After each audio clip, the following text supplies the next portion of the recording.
Don't jump! Don't do it! You can definitely see people's pants from here. Oh, hey! 100%. Callie's in there. You like it? No, you're wearing snow pants, girl. That's really classy. Ow.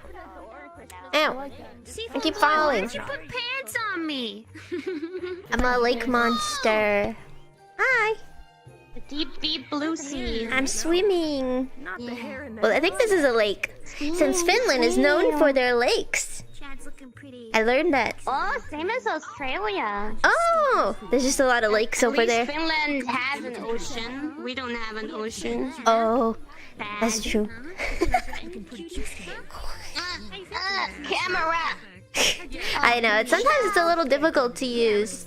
So cute. So cute. Go, Peter. Yep. It's fine. You'll figure it out. Since Noelle has opened her ASMR studio to other holomen, once you get to go to Japan, would you consider doing a stream there with all her tools? Yes!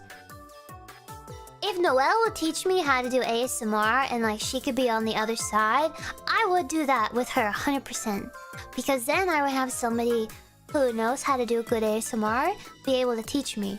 So it would be like professional on your right side and then amateur on your left side. I think that would be a lot of fun. Noelle senpai. お願いします. Please. Please take care of me. Teach me how to ASMR.